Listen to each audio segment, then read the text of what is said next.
like I said, the hardest thing I've ever had to do was bury my mother, dog. How long had it been since you seen her before, prior to that happening? It was COVID. My mother's HIV positive.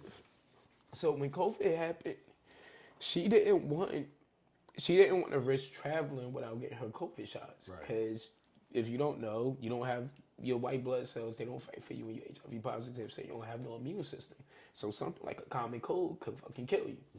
Um, so my mom didn't want to come down here with COVID being all crazy, um, and with her having that type of disease and her not having all her immunity shots.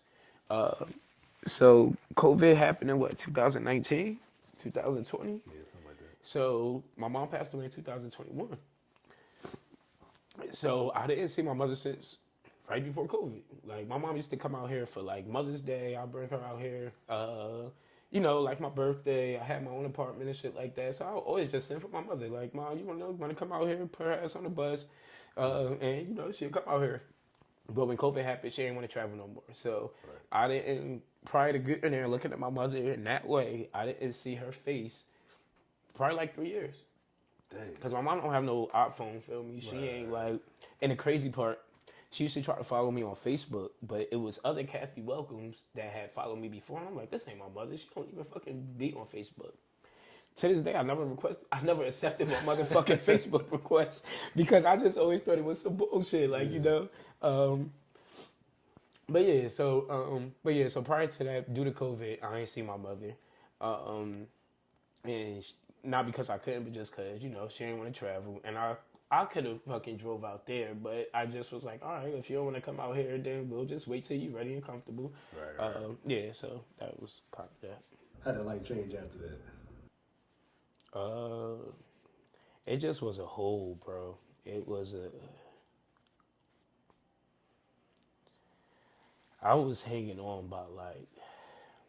I used to tell people that I felt comfortable enough confiding in that I was hanging on by a strand.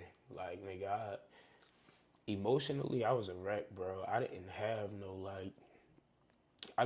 good days. Like, nigga, it wasn't a day that went by that was like, oh yeah, this is a good day. Like, hell no. But I was in the graveyard at nighttime, dolo, with me and my mother. Nigga just out there crying and talking and smoking and listening to music that I thought she might like. Uh, uh, like I ain't gonna say I lived in the graveyard, but dog, I was in the graveyard fairly often that first year, no matter the time of day. And it's an open graveyard, so it's not like they close it and shit. And the crazy part, right now, I don't know if I'll be as tough to go to the graveyard at 2 o'clock in the morning. But that first year and a half, dog, nigga, nothing about the graveyard scared me. I was like, I was like, I just being next to her body, just it made me feel like I was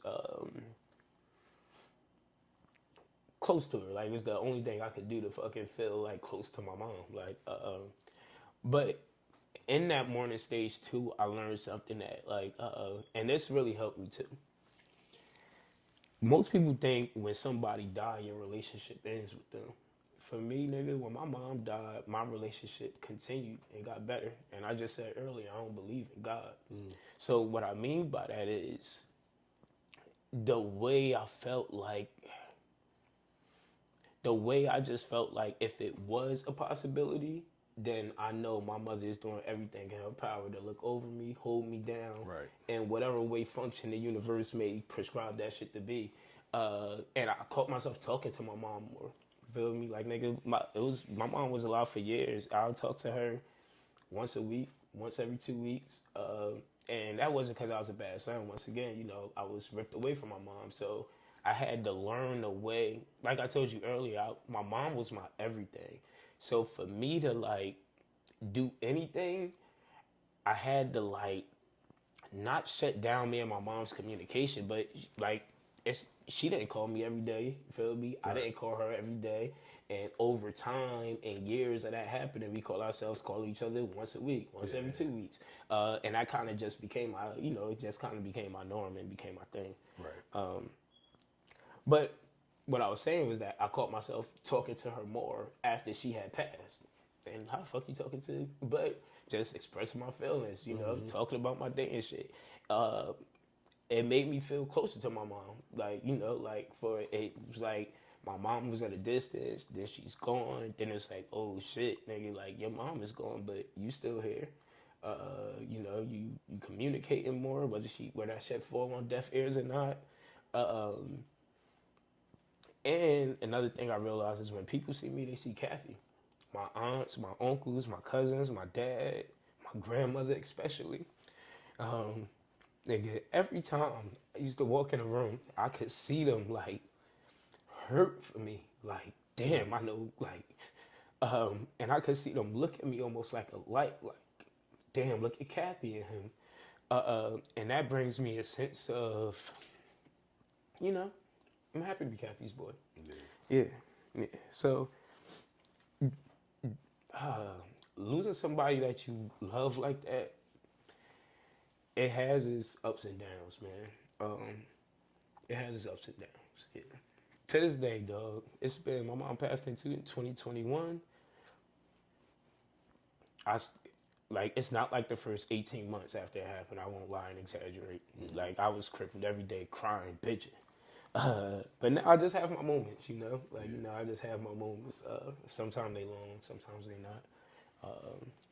But no. Do you have like a process now?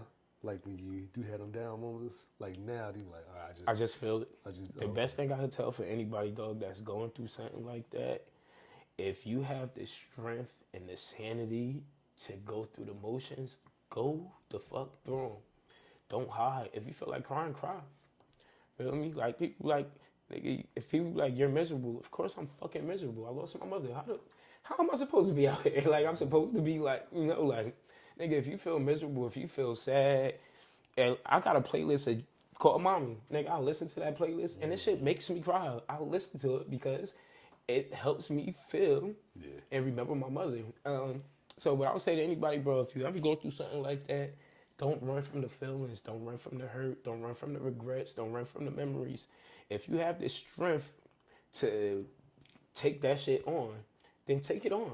You will find something, I ain't gonna say better because I haven't found something better than my mother on the other end, but you will find a way to cope on the other end of all of that. Right. So yeah, you know.